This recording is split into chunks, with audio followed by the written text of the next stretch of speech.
Welcome to Wagmi Media, your entertainment hub buat belajar kripto dan signal yang membuatmu cuan. Enjoy the show. Welcome to Pondasi, supported by Wagmi. Kali ini gue yang nge-host podcast orang. Jadi kita di sini lebih pingin berkenalan supaya teman-teman di Wagmi bisa tahu Nobi itu apa, dan kita kebetulan hari ini dapat CEO-nya langsung dari Nobi. Bro Lawrence, boleh perkenalkan diri sedikit mungkin? Jadi, who are you? Alright, well pertama thank you. Yes, of ini kita kena invasi, bukan invasi. Ini kita kedatangan sahabat Wagmi. Yes. Thank you for coming. Pasti. Ya, well saya Lawrence, saya adalah founder CEO dari Nobi. Kita crypto firm, bergerak di banyak hal. Kita ada aplikasi juga di Android yang bisa memudahkan orang untuk berinvestasi kripto. Tapi kita juga memiliki aset management, dan di sana kita banyak dealing dengan DeFi, dan DeFi. Nah, itu mungkin ya. Jadi spesialis DeFi ya, Bro Ya. Lawrence ini. Ya, mungkin kalau dibilang spesialis, bukan spesialis ya, tapi bisa dibilang ya, kalau kita bicara soal kripto dan kita bicara soal utilitas, ya yang paling besar itu ya sekarang adalah kenyataan bahwa DeFi ini sudah menjadi bagian penting dari penggunaan kripto itu sendiri. Oke, Nah. sebelum kita terlalu jauh, Ya. mungkin buat yang baru pertama kali nonton tentang kripto, Ya. DeFi itu apa sih? DeFi, mungkin gampangnya DeFi, DeFi kan? Iya. Fi-nya finance, Oke. dia decentralized finance. Oke. Ya. Bedanya apa sama dunia lama finance yang suka disebut centralized finance? Ya, centralized finance, ada yang bilang traditional finance, atau ada yang bahkan yang bilang kok itu legacy finance ya, saking oh itu yang lama lah, itu cara lama kita. Iya. Ya kan, kalau sekarang kita pakai email, itu dulu pakainya amplop, surat ya gitu. Jadi itu cara yang lama lah, udah dilewatkan, dilupakan. Gitu. Oke. Nah, tapi kalau kita bicara tentang decentralized-nya itu sebenarnya kuncinya sebenarnya di kata desentralisasinya itu. Ya, soalnya lawan katanya sentralisasi itu ya apa yang kita mungkin miliki sekarang, the mainstream way of doing things, di mana semuanya ini tersentral di lembaga, tersentral di negara, tersentral di orang, atau tersentral di apapun itu, ya kan? Ya, di mana di sini peran-perannya ini pun sangat bisa dibilang sangat terkonsentrasi, terfokus. Jadi sebenarnya kalau misalkan kripto itu decentralized finance, kalau exchange kayak Binance gitu bisa dibilang centralized atau decentralized ya? Centralized. Centralized ya? Ya bisa dibilang ya itu centralized, makanya bilang itu CeFi, centralized finance. Oh, Ya kan? iya. Itu cuman mungkin kalau bisa dibilang ya centralized finance itu kan ya centralized finance tapi mensentralisasikan kegiatan kripto. Ya, Oke. gitu. Dan bisa dibilang ini menurut saya sih itu nggak buruk. Itu emang dibutuhkan bahkan. Emang nggak ada yang jelek, nggak ada yang bagus. Semuanya ada pros and cons lah ya. Makanya ada pro consnya, dan mungkin pada saat ini masih 2023 ya, Ya. mungkin nggak tahu nih 10 tahun lagi nonton ya. Tapi di tahun 2023 ini centralized ini memang masih dibutuhkan. Itu saya lihatnya sih gitu aja. Oke. Gitu. Dibutuhkannya itu buat apa sih? Dibutuhkannya ya ibaratnya kalau kita mau pergi ke dunia DeFi dan decentralized, ini orang masuknya dari mana? Dari Ya kan? centralized finance. Iya, masuknya mau nggak mau ya duit kita sekarang masih kebanyakan di bank. Betul. Ya kan, mungkin 99.999% itu semua orang yang masih punyanya cuma di bank bahkan, ya kan. Nah, terus dari bank ini kalau mau ke DeFi kan tetap harus ditukarkan. Ya. Cara menukarkannya melalui apa? Yang aman, yang orang bisa percaya. Ya mau nggak mau, sekarang solusinya yang ada centralized. Sahabnya Nobi lah. Salah satunya Nobi, ya. Banyak teman-teman lain juga ya, yang bagus-bagus juga. Ya. Jadi sebenarnya kalau misalkan kita mempunyai uang dalam bentuk Bitcoin yang DeFi ya, Ya. kalau kita mau ngeluarin tanpa centralized finance sebenarnya nggak bisa ya? Bukan nggak bisa. tapi mungkin Iya. nggak boleh. Oh, tapi oke. Yeah. Ini buat yang kita Ngerti? menjerumus ke yang Ya, gray oke. atau yang dikit. Iya. Emang ada caranya ya kalau misalkan kita mau ngeluarin aset kripto tanpa melewati centralized? Bisa, dan maksudnya justru ini the magic of crypto kan seperti ini. Crypto ini kan dibuat dengan teknologi blockchain. Ya. Dan blockchain ini seperti ibaratnya kita mungkin tahu Android, Ya. ya. Android itu sangat open, ya. Orang bisa develop berbagai macam jenis aplikasi dan aplikasi lain bisa saling berinteraksi, Oke. ya kan? Sama di kripto ini juga, kripto dan kripto juga bisa saling berinteraksi secara langsung tanpa perlu ada pihak ketiganya, Ya. ya. Nah, jadi orang mau tukar-tukaran, orang mau mengirim, orang mau kemudian melakukan berbagai jenis kegiatan menggunakan kriptonya itu secara langsung di blockchain boleh dan bisa banget, ya. Cuma tinggal masalahnya apakah kita percaya, apakah itu diperbolehkan, melanggar hukum atau tidak. Nah, itu kan ada banyak sekali yang sekarang mungkin masih tanda tanya. Oke.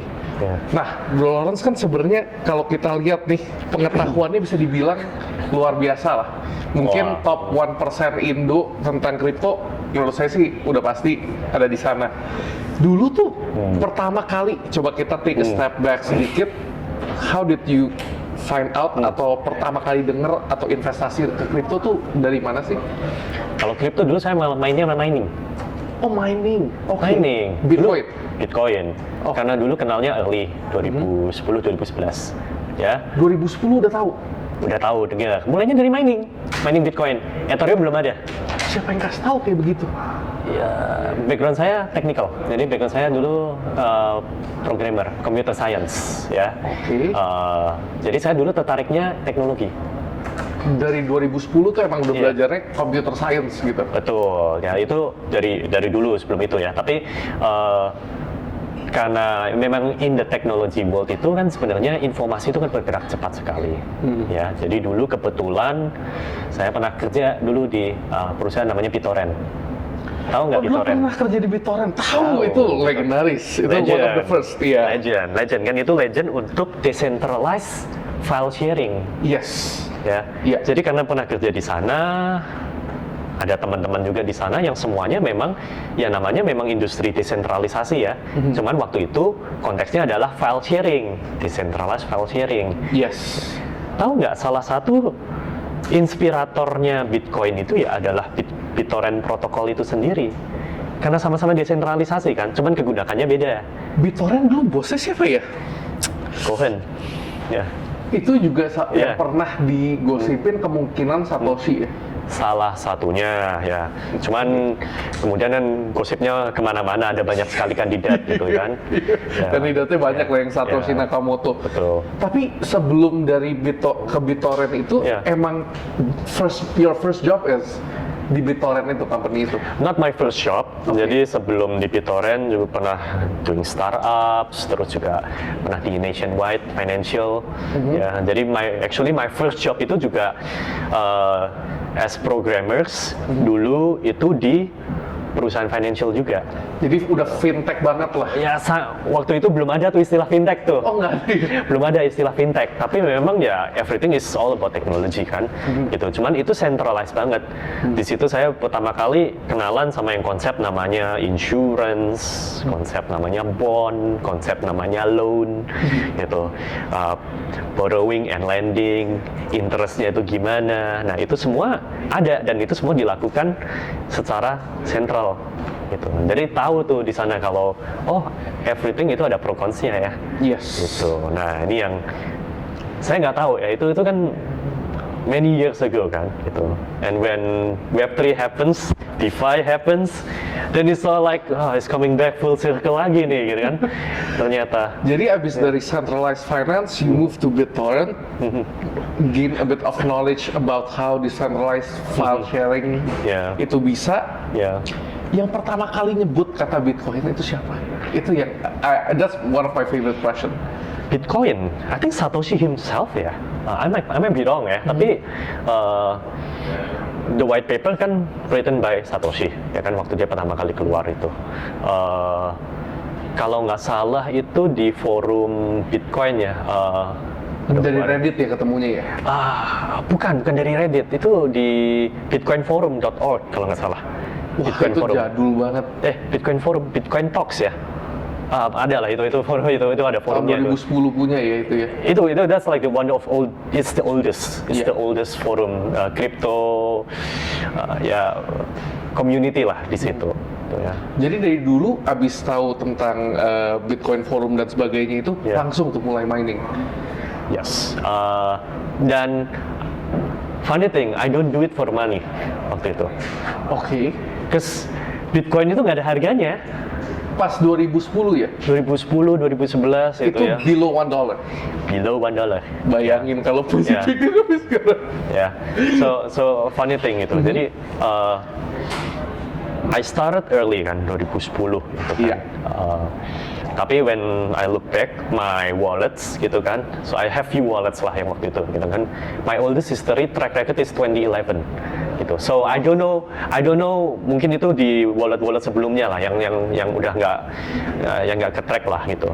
Tapi when I first doing this, it was simply because I'm interested on the technology. Waktu itu tertarik banget sama teknologinya aja. Ini teknologinya kok keren banget gitu. Apa sih nih bisa kayak menjalankan kayak PayPal kan? Waktu itu ada PayPal, terus bisa kirim-kiriman uang gitu. Tapi nggak bisa disensor, nggak bisa diblokir. Udah kayak BitTorrent juga nih gitu kan. Menarik juga gimana caranya. Kalau PayPal kan zaman dulu mau transfer ke Indo aja kadang-kadang nggak bisa, buka website nggak bisa dan sebagainya. Ya berarti sampai sekarang juga ada masih nggak sesmooth itu pembayaran. Ada international barrier lah ya. International barrier is still there. And that's the beauty of, well, I guess the world of cryptocurrency and decentralized finance, di mana kita bisa benar-benar mau transfer ke siapa aja, di mana aja, uang pun nggak bisa disensor. Nggak bisa. Ibaratnya kita misalkan sampai aset kita di freeze gara-gara banknya ada masalah atau something, that will never happen in crypto. Hopefully. And maksudnya ini this is mungkin kayak kalau kita ngomongin tentang nanti asetnya di freeze gitu, kita berharap kalau itu kan mungkin orang jahat gitu kan segala macam gitu. Tapi sistem saya percaya kalau namanya keuangan itu kan harusnya personal ya. Itu something personal gitu. Kalau kita ibaratnya kita punya cash, duit, ini saya pegang gitu. Berhak dong untuk saya mau pakai untuk apapun gitu ya. Maksudnya saya memiliki karena saya bisa pegang gitu.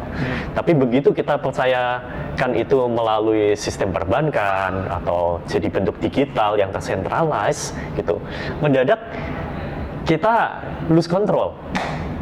Betul nggak? Kan? Betul. Lu no control gitu. Ibaratnya kayak kita berhak untuk mengambil gitu. Tapi pihak satunya bisa sewaktu-waktu decided untuk I no longer allow you. Kamu sudah nggak bisa melakukan ini transaksi.